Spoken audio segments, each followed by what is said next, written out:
فأعوذ بالله من الشيطان الرجيم بسم الله الرحمن الرحيم وكذلك جعلناكم أمة وسطا لتكونوا شهداء على الناس ويكون الرسول عليكم شهيدا۔ رات بہت ہو چکی ہے، اس لیے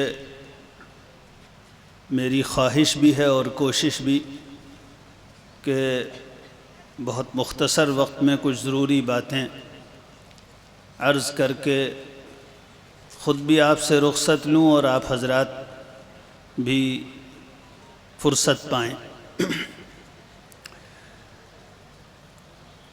اب تک بڑے اہل علم حضرات کی اس موضوع پر گفتگویں ہوئی ہیں۔ سب سے پہلی بات مجھے جو عرض کرنی ہے وہ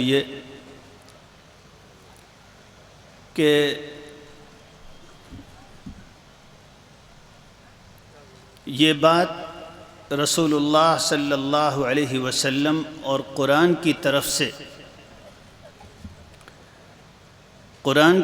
سے اور رسول اللہ صلی اللہ علیہ وسلم کی طرف سے یہ بات واضح کر دی گئی تھی اور طے کر دی گئی تھی کہ اسلام کا مکمل اور سب سے مستند نمونہ صحابہ کرام ہیں۔ ہم لوگوں کو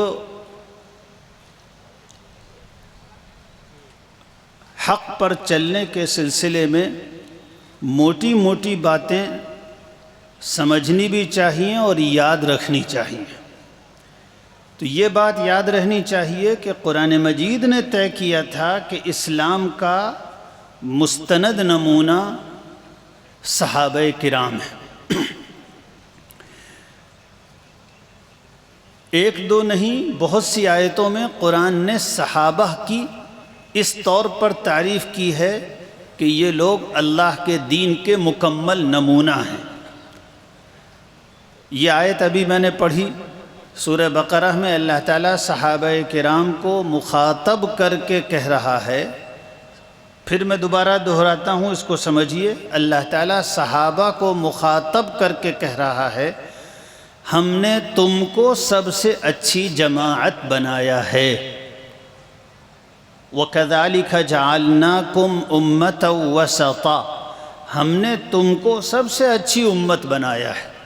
تو جس جماعت کو قرآن کہے کہ تم سب سے اچھی جماعت ہو، اس جماعت کو جو لوگ یہ کہتے ہیں کہ صحابہ کی جماعت انسانی تاریخ کی سب سے بری جماعت ہے، سب سے بڑے کافر، سب سے بڑے حق کے دشمن، سب سے بڑے منافق، سب سے زیادہ اللہ اور اس کے رسول کی نگاہ میں مبغوض جو لوگ، ان لوگوں کو یہ کہیں جن کو قرآن نے کہا کہ یہ سب سے اچھی جماعت ہیں، ہم کو ان کے بارے میں کچھ کہنے کی ضرورت نہیں، قرآن نے ہی ان کا فیصلہ کر دیا ہے۔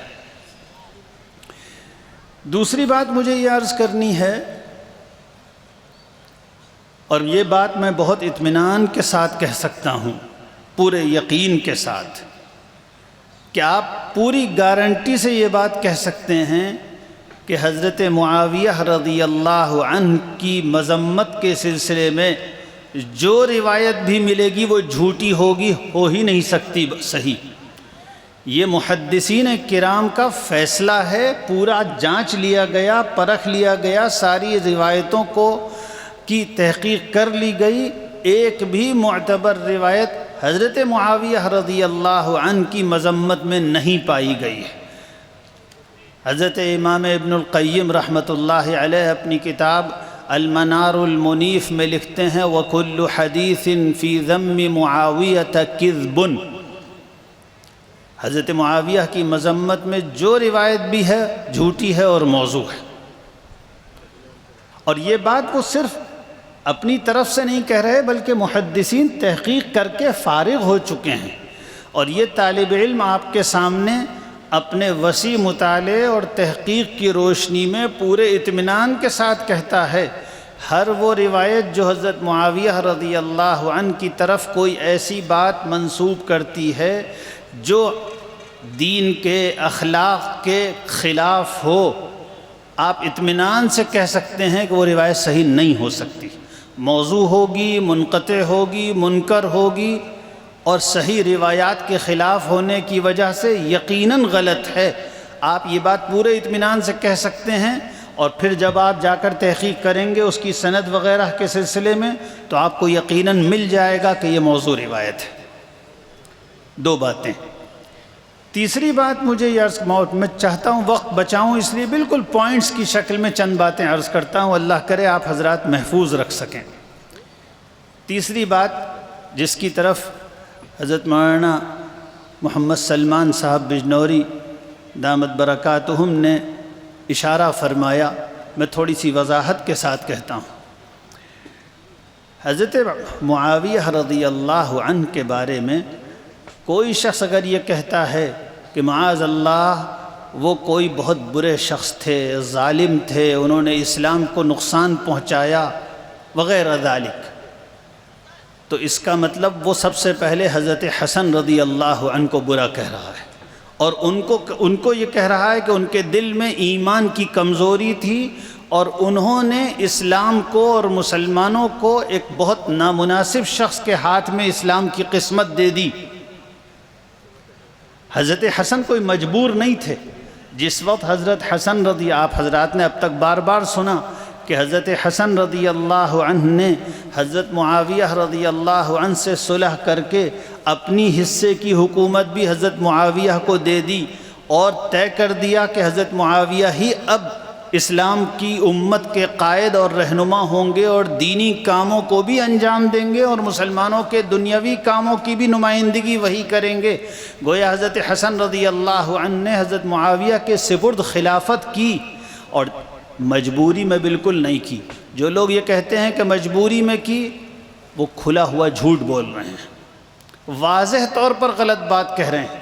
صحیح بخاری وغیرہ کی روایات بے شمار موجود ہیں کہ جس وقت حضرت حسن رضی اللہ عنہ نے حضرت معاویہ سے صلح کی اور ان کو حکومت سپرد کی، اور خود حکومت سے تنازل اختیار کیا، ریزائن کیا، جس وقت حضرت حسن نے یہ کام کیا اس وقت حضرت حسن کے پاس ہزاروں نہیں، ہو سکتا ہے 2-3 لاکھ کی تعداد میں فوج ہو۔ بہت طاقتور تھے حضرت حسن اس وقت، بڑی فوجیں ان کے پاس تھیں، اسلحہ ان کے پاس تھا، مال ان کے پاس تھا، اور بہت بڑا علاقہ، کوئی چھوٹی موٹی ریاست نہیں، پورا عراق ان کے پاس تھا، پورا ایران ان کے پاس تھا، پورا افغانستان ان کے پاس تھا۔ ان کی حکومت کراچی تک پہنچی ہوئی اور ملتان تک پہنچے ہوئی تھی، اور دوسری طرف ان کے پاس آرمینیا تھا، اور ان کے پاس افغانستان کے شمال کی وہ ساری ریاستیں جو اس وقت سینٹرل ایشیا کی ریاستیں کہلاتی ہیں۔ اتنا بڑا ملک حضرت حسن کے پاس تھا، اور ہزار کی تعداد کی فوج تھی۔ وہ چاہتے تو حضرت معاویہ سے جنگ کر سکتے تھے، لیکن انہوں نے یہ محسوس کیا کہ اللہ کے دین کی خیر خواہی اسی میں ہے، اور ان کے لیے آخرت کے لیے یہی بہتر ہے کہ حضرت معاویہ رضی اللہ عنہ کے حوالے کاروبار حکومت کر دیا جائے۔ تو اگر کوئی کہتا ہے کہ حضرت معاویہ رضی اللہ عنہ کوئی معاذ اللہ منافق شخص تھے یا ظالم تھے اور انہوں نے شریعت کا خون کیا اور اسلام کو نقصان پہنچایا، تو اس کے معاذ اللہ اس کے سب سے بڑے مجرم پھر حضرت حسن قرار پائیں گے۔ معاذ اللہ، ایسا ہرگز نہیں تھا۔ تو 3 باتیں ہوئیں۔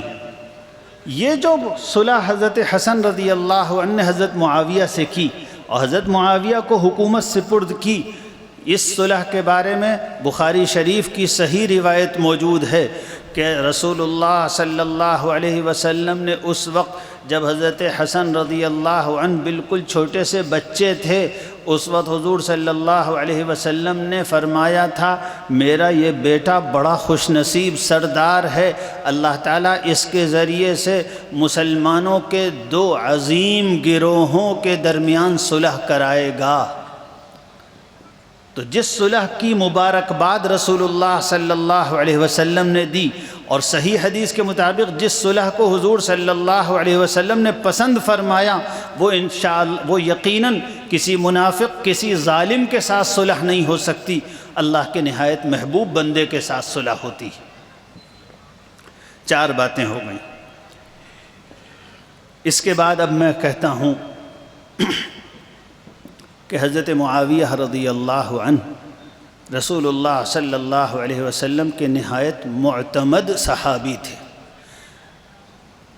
وہ حضور صلی اللہ مکے کے فتح ہونے سے 1 سال پہلے اسلام لائے، اور مکہ فتح ہونے کے بعد آپ نے اعلان فرما دیا کہ اب مکے سے کوئی مدینے نہ آئے، ہجرت ختم ہو گئی، اب مکے کے لوگ مدینے نہیں آئیں گے۔ لیکن حضرت معاویہ رضی اللہ عنہ کو حضور صلی اللہ علیہ وسلم اپنے ساتھ مدینہ لے گئے۔ کیوں لے کے گئے؟ اس لیے کہ اس نوجوان پر، حضرت معاویہ اس وقت نوجوان تھے 20-22 سال کے، اس لیے کہ اس نوجوان پر، اس کی صلاحیتوں پر، اس کی وفاداری پر، اور اس کے اندر جو سیاسی صلاحیتیں تھیں اور مستقبل میں اسلام کی جو خدمت اس کے ذریعے انجام پانے والی تھی، حضور اکرم صلی اللہ علیہ وسلم کی آنکھیں وہ سب دیکھ رہی تھیں۔ اس لیے آپ تربیت کے لیے اور اپنے حکومتی کاموں میں مدد لینے کے لیے حضرت معاویہ کو مکے سے مدینے لے گئے، اور اس کے بعد فتح مکہ کے بعد 2 سال تک رسول اللہ صلی اللہ علیہ وسلم نے حضرت معاویہ کو اپنا خاص سیکریٹری بنا کر رکھا۔ بخاری اور مسلم کی صحیح روایتیں اس سلسلے میں موجود ہیں۔ تو جس شخص کو رسول اللہ صلی اللہ علیہ وسلم نے اپنا سیکریٹری رکھا ہو، اور جس کے ذریعے حضور صلی اللہ علیہ وسلم نے دوسری حکومتوں سے رابطے قائم کیے ہوں، اور بہت سی کانفیڈینشیل اور رازدارانہ راز کی باتوں کے سلسلے میں حضرت معاویہ کو امین سمجھا ہو، کیا وہ شخص معاذ اللہ ثم معاذ اللہ بے وفا ہو سکتا ہے؟ جو شخص حضرت معاویہ پر اعتراض کرتا ہے وہ رسول اللہ صلی اللہ علیہ وسلم کے انتخاب پر اعتراض کرتا ہے۔ اب اس کے بعد میں 2-4 باتیں خاص طور پر اس مجلس میں موجود کثیر تعداد میں علماء سے عرض کرنا چاہتا ہوں۔ میرے بھائیوں، میرے عزیزوں، میرے بزرگوں، اس زمانے میں کسی طے شدہ منصوبے کے تحت، جس کو ہم پورے طور پر نہیں جانتے، کسی طے شدہ منصوبے کے تحت جس کو ہم پورے طور پر نہیں جانتے، اور یہ بھی ہم پورے طور پر واقف نہیں کہ اس کی ڈوریں کہاں کہاں سے پہنچی ہوئی ہیں، لیکن یہ بات طے ہے کہ کسی طے شدہ منصوبے کے تحت اہل سنت کے اندر صحابہ کرام کی مخالفت اور ان سے بدظن کرنے والا مسلک بہت بڑی سرگرمی سے پھیلایا جا رہا ہے، بہت سرگرمی کے ساتھ، اور اس سلسلے میں دجل و فریب اور علمی خیانت اور جھوٹی روایتوں کو بہت کثرت سے استعمال کیا جا رہا ہے۔ اور عجیب و غریب بات یہ ہے کہ یہ شیعیت کے داعی اس ڈھٹائی کے ساتھ جھوٹ بولتے ہیں کہ حیرت ہوتی ہے۔ قسمیں کھا کر کہیں گے کہ یہ روایت صحیح ہے، اور جس جگہ وہ روایت لکھی ہوتی ہے اسی جگہ نیچے لکھا ہوتا ہے یہ روایت موضوع ہے۔ موضوع روایتوں کو صحیح کہہ کر بیان کیا جاتا ہے۔ حضرت معاویہ رضی اللہ عنہ، حضرت ابو بکر سے بدظن کیا جاتا ہے، حضرت حسن سے بدظن کیا جاتا ہے، حضرت عمر سے بدگمان کیا جاتا ہے، اور یہ دعویٰ کیا جاتا ہے کہ ان لوگوں نے خلافت غصب کر لی تھی۔ میں نوجوان علماء سے کہتا ہوں، جس زمانے میں یہ فتنہ اتنا پھیل رہا ہے، آپ یہ بتائیے کہ اس زمانے میں آپ کا کیا فرض بنتا ہے؟ اللہ کے ہاں مجھ سے اور آپ سے، میں خاص طور پر مساجد کے اماموں سے اور علماء سے درخواست کرتا ہوں، اپنی ذمہ داری محسوس کیجئے۔ مجھ سے اور آپ سے اللہ کے ہاں سوال کیا جائے گا کہ جس وقت گمراہی پھیلائی جا رہی تھی، رسول اللہ صلی اللہ علیہ وسلم کے دین کو نقصان پہنچایا جا رہا تھا، امت کے ناواقف عوام کو گمراہ کیا جا رہا تھا، آپ نے حق کو واضح کرنے اور باطل کی تردید کرنے کے سلسلے میں کیا کوششیں کی؟ میں آپ سے پوری ذمہ داری کے ساتھ کہہ رہا ہوں، بہت سے نوجوان لڑکے اور لڑکیاں باقاعدہ اہل سنت کے مسلک کو چھوڑ کر گمراہی کا مسلک اختیار کر رہے ہیں، باقاعدہ۔ اور یہی نہیں کہ گمراہی کا مسلک اور یہ گمراہی، میں نے ابھی ایک مجلس میں حضرت مولانا سلمان صاحب سے بھی یہ بات کہی، صرف یہ نہیں ہے کہ صحابہ کرام کو برا بھلا کہہ رہے ہیں، بلکہ حق مسلک کو چھوڑ کر وہ مسلک علانیہ اختیار کر رہے ہیں، جس میں سارے صحابہ کرام کو کافر اور منافق کہا جاتا ہے۔ تو میری اور آپ کی ذمہ داری کیا ہے؟ میں آپ سے عرض کرتا ہوں، ہم سب واقف ہیں کہ یہ فتنہ بہت تیزی کے ساتھ سوشل میڈیا کے ذریعے پھیل رہا ہے۔ علماء کی ذمہ داری، خاص طور پر نوجوان علماء کی ذمہ داری ہے، علم اور تحقیق کے راستے سے فتنے کا مقابلہ کریں۔ علم اور تحقیق کے راستے سے پڑھیے، مطالعہ کیجیے، بہت سنجیدگی کے ساتھ، بغیر کسی غصے کے، بہت سنجیدہ دلائل کی روشنی میں بتائیے کہ شیعیت ایک بالکل بے اصل مذہب ہے۔ آپ بتائیے کہ جو اعتراضات صحابہ کرام پر کیے جاتے ہیں وہ سب روایتیں ضعیف اور موضوع اور خود رافضی راویوں کی گھڑی ہوئی ہیں۔ آپ کے پاس سب کچھ موجود ہے، لیکن ضرورت ہے اس بات کی آپ علم اور تحقیق کے راستے سے میدان میں جائیے۔ ہمارے لوگ، حضرت مولانا سلمان صاحب نے بھی اپنی بڑی سنجیدگی کے ساتھ، تواضع کے ساتھ فرمایا، میں بھی عرض کرتا ہوں، ہمارے نوجوان علماء علم اور تحقیق کے عادی نہیں رہے۔ میرے بھائیوں، حق کا دفاع تو پڑھ لکھ کر ہی ہوگا، تحقیق تو کیجئے۔ گمراہیوں کا سیلاب آ رہا ہے، دجل و فریب سے دلائل دیے جا رہے ہیں، ہم آپ تحقیق بھی نہیں کرتے، پڑھنے کے لیے بھی تیار نہیں ہیں۔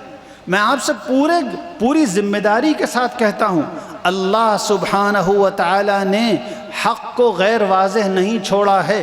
آپ قرآن کا تحقیقی مطالعہ کیجئے، آپ رسول اللہ صلی اللہ علیہ وسلم کی احادیث کا مطالعہ کیجئے، آپ کے پاس حق کے دلائل کی وہ طاقت ہوگی کہ اس کے سامنے باطل ٹک نہیں پائے گا۔ بل نقذف بالحق علی الباطل فیدمغه فاذا هو زاہق۔ ہر وقت کے لیے اللہ کا وعدہ ہے، اللہ کا وعدہ ہے، لیکن پڑھنا تو پڑے گا۔ یہ جو محنت سے جی چرانے کی عادت پڑ گئی ہے، اب کچھ عمر ہو گئی ہے تو مجھ کو صاف کہنے کی ہمت ہونے لگی، یہ جو نوجوان علماء کے اندر محنت سے جی چرانے کی عادت ہو گئی ہے، ہم پڑھیں گے نہیں، ہمیں پکا پکایا پھل مل جائے، اس نے حق کو بہت کمزور کیا ہے، اس نے حق کو کمزور کیا ہے۔ تو ہر آدمی کوشش کرے، یہ فتنہ نوجوانوں کے اندر اس سوشل میڈیا کے ذریعے پھیل رہا ہے۔ میں تو اب بوڑھا ہونے لگا تو میں زیادہ سوشل میڈیا کے میدان کا آدمی نہیں، فیملیئر نہیں، لیکن نوجوان علماء تو مجھ سے بہت زیادہ جانتے ہیں سوشل میڈیا پہ کیا چل رہا ہے اور کیا ہو رہا ہے۔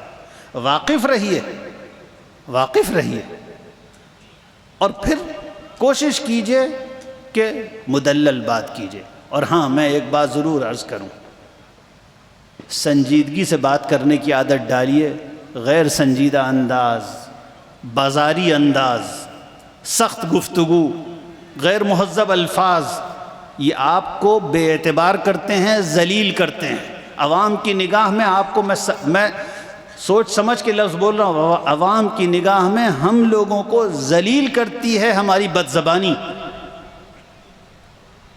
دنیا میں کون ہے جو بری زبان کو پسند کرتا ہے؟ کوئی شریف آدمی آپ کو آج تک ملا ہے جو بری زبان کو اور سخت کلامی کو پسند کرتا ہو؟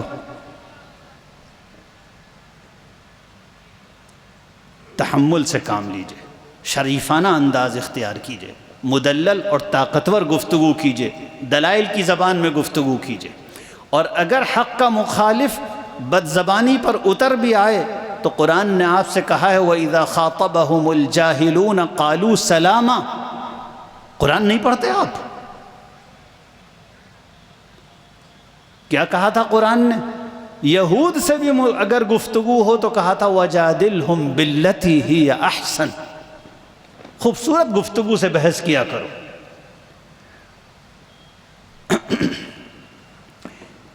اس کے بعد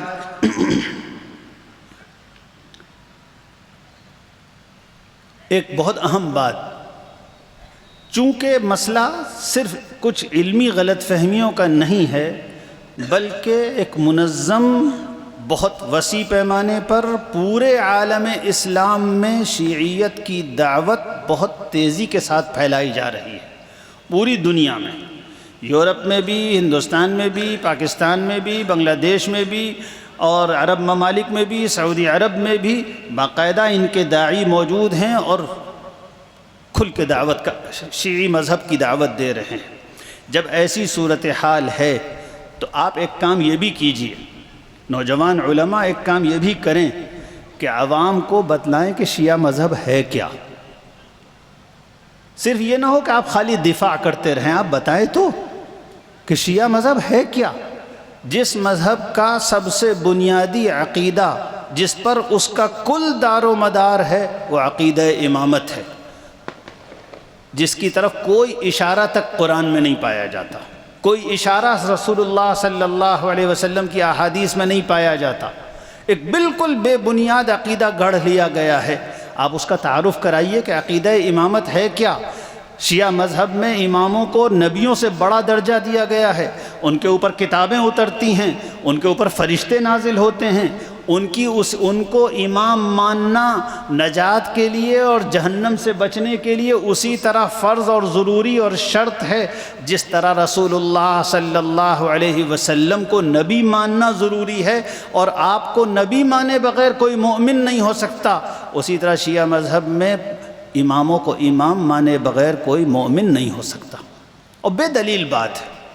آپ بتائیے کہ اس مذہب میں قرآن مجید کی تحریف کا عقیدہ ہے، صحیح ترین کتابوں میں ہزاروں روایتیں موجود ہیں، ان کتابوں میں جن کا ان کے یہاں اس سے بڑی حیثیت ہے جیسی حیثیت آپ کے یہاں صحیح بخاری کی ہے۔ صحیح بخاری سے زیادہ اہمیت رکھنے والی کتاب ہے اصول کافی اور فروع کافی، اس میں ہزاروں روایتیں ہیں کہ یہ قرآن وہ قرآن نہیں ہے جو رسول اللہ صلی اللہ علیہ وسلم پر نازل ہوا تھا، اس میں تحریف ہو گئی ہے۔ تو جو قوم اور جو مذہب قرآن پر بھی ایمان نہیں رکھتی،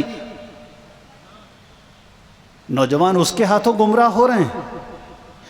اسی طریقے سے بتائیے کہ اس مذہب کے باطل افکار اور مزید کیا کیا ہیں، تقیہ، کتمان، متعہ، سب تعارف کرائیے، لیکن تہذیب کے دائرے میں، نرم الفاظ میں، اور صاف صاف کہیے ہمارا مقصد کسی کی دل آزاری اور کسی کا دل دکھانا نہیں ہے، ہم صرف حق کی تلاش چاہتے ہیں، ہم حق بیان کرنا چاہتے ہیں۔ ہم جس طرح اہل سنت کو دعوت دے رہے ہیں اسی طرح ہم ہر شیعہ مذہب کے انسان کو بھی دعوت دے رہے ہیں، حق کو قبول کرو، حق ہماری میراث نہیں ہے، حق اللہ کا دین ہے، اور ہر انسان اس حق کی اتباع کا مأمور بھی ہے اور مستحق بھی ہے۔ اس طرح بات کیجیے۔ ایک بات اور اس سلسلے میں عرض کرتا ہوں، شیعیت کے تعارف کے لیے اور خود شیعیت سے واقف ہونے کے لیے بالکل ایک کتاب کافی ہے، حضرت مولانا منظور نعمانی رحمۃ اللہ علیہ کی وہ شہرہ آفاق کتاب، جس سے زیادہ غالباً گزشتہ زمانے میں اردو کی کوئی دینی کتاب چھپی اور مقبول نہیں ہوئی ہے۔ چند مہینے میں وہ لاکھوں کی تعداد میں اللہ تعالیٰ نے اس کو پھیلا دیا تھا۔ وہ کتاب شیعیت کے تعارف کے لیے بالکل کافی ہے، ہر نوجوان عالم اس کو ڈاؤن لوڈ کرے، اس کو پڑھے، اور اس کی روشنی میں عوام کے لیے جمعے میں بیانات کرے۔ جمعے میں کبھی کبھی شیعہ مذہب کا تعارف ہو جائے، لیکن بہت سنجیدگی کے ساتھ، عوام کو لگے کہ بہت سنجیدگی کے ساتھ حق بیان کیا جا رہا ہے۔ اسی طریقے سے جو علماء سوشل میڈیا پر کچھ کر سکتے ہوں وہ سوشل میڈیا پر حق کی دعوت لے کر ضرور جائیں، باقاعدہ لیکچرز تیار کریں، علمی طور پر بہترین مواد منتخب کریں، بہت اچھے انداز میں اس کو ترتیب دیں، اور اپنے کالج وغیرہ کے ساتھیوں اور خاص طور پر جدید تعلیم یافتہ دوستوں سے اس میں مدد لیں، تاکہ ٹیکنیکلی وہ چیز ٹیکنالوجی کے اعتبار سے بھی بہت اونچی کوالٹی کی تیار ہو، اور پھر وہ آپ کے ویڈیوز یا آپ کے پروگرام یا آپ کے دروس عوام تک دور دور تک پہنچیں۔ ہر شخص اس سلسلے میں اپنی ذمہ داری کو ادا کرے۔ شیعہ مذہب کے تعارف کے سلسلے میں تو انشاءاللہ ایرانی انقلاب، خمینی اور شیعیت نامی کتاب بالکل کافی ہے۔ اسی طریقے سے حضرت معاویہ رضی اللہ عنہ پر اعتراضات، حضرت ابو بکر پر اعتراضات، حضرت عمر رضی اللہ عنہ پر، خلفائے راشدین پر اعتراضات. اس سلسلے میں الحمدللہ کوئی کسر نہیں چھوڑی ہے علماء نے، سارا کام ہو چکا ہے. اور اس وقت بھی عالم عرب کی بہت سی ایسی ویب سائٹس ہیں جو شیعیت کے سلسلے میں بھرپور علمی مواد رکھتی ہیں. عالم عرب میں بہت کام ہے. آپ کا کام صرف اتنا ہے کہ آپ سرچ کیجئے، پڑھیے، اور اس کے بعد اس مواد کو آسان زبان میں عوام تک پہنچا دیجئے. آخری بات اس سلسلے میں، چونکہ اس مجلس میں بہت بڑی تعداد میں علماء موجود ہیں، اس سلسلے میں آخری بات یہ بھی عرض کرنی ہے کہ مدارس میں شیعیت کے تعارف اور صحابہ کرام کے بارے میں شیعوں کے جھوٹے پروپیگنڈے کی تردید کے سلسلے میں موضوع وار سنجیدہ محاضرات اور لیکچرز کا اہتمام ہو اور طلبہ کو مطالعہ کرایا جائے. باقاعدہ ہر مدرسے کا کسی استاد کو ایک موضوع دے دیا جائے، مثلا حضرت ابو بکر کی خلافت کا واقعہ، حضرت عمر پر شیعوں کے بعض اعتراضات، حضرت معاویہ پر اعتراضات، شیعی عقائد کا تعارف، ایسے موضوعات دے کر اس پر طلبہ میں لیکچرز کرائے جائیں اور طلبہ سے مقالے لکھوائے جائیں. یہ اس زمانے کی ایک اہم ضرورت ہے.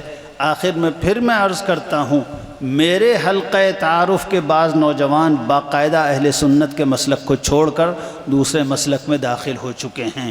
آپ دور دراز کی کیا باتیں کرتے ہیں؟ جو لوگ عوام سے جڑے ہوئے نہیں ہیں ان کو واقفیت کم ہے. جو جتنا زیادہ عوام سے جڑا ہوا ہے وہ اس فتنے کی خطرناکی اور اس وقت اس کی سرگرمی کے بارے میں اتنی زیادہ اطلاع اور خبر رکھتا ہے. اللہ تعالیٰ اس سلسلے میں ہمیں فکر مند ہونے اور عمل کرنے اور اپنی ذمہ داریاں محسوس کرنے کی توفیق عطا فرمائے. وآخر دعوانا ان الحمد للہ رب العالمین.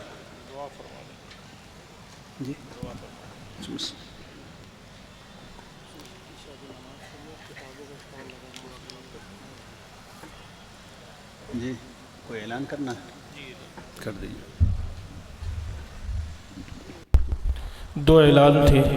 ایک تو نماز کا اعلان شروع میں کیا گیا تھا کہ پروگرام کے ختم ہونے کے بعد اسٹیج پر عشاء کی نماز جماعت سے ہوگی، تو جن حضرات نے نماز نہ ادا کی ہو وہ دعا کے بعد وضو کر لیں. سامنے ٹینکر کھڑا ہوا ہے اور اس کے بعد میں یہاں جماعت کی نماز ہوگی. دوسری بات یہ کہ گیٹ کے پاس اسٹال لگا ہوا ہے کتابوں کا اور پمپلیٹس کا، تو جائیں تو اس کو لے کر جائیں. باقی حضرت کی دعا ہوگی اور پروگرام اختتام ہوگا.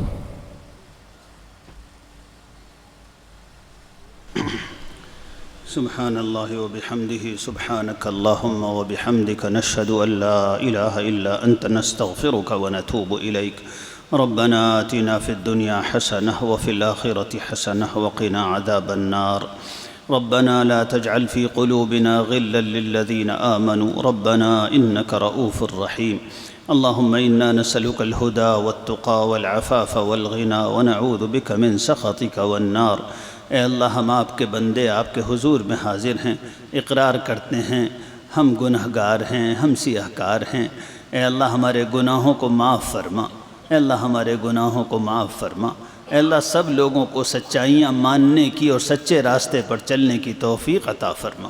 اے اللہ ہر انسان کو سچائی کے راستے پر چلنے کی توفیق عطا فرما. اے اللہ ہر فتنے سے ہم کو محفوظ فرما، ہر گمراہی سے ہم کو محفوظ فرما. اے اللہ ہم آپ سے دنیا کا خیر بھی مانگتے ہیں اور دین کا خیر بھی مانگتے ہیں. اے اللہ ہر خیر ہمیں عطا فرما اور ہر طرح کے شر سے ہماری حفاظت فرما. رب اغفر وارحم وانت خیر الراحمین. وصلی اللہ وسلم علی خیر خلقہ محمد وعلی آلہ وصحبہ اجمعین برحمتک یا ارحم الراحمین.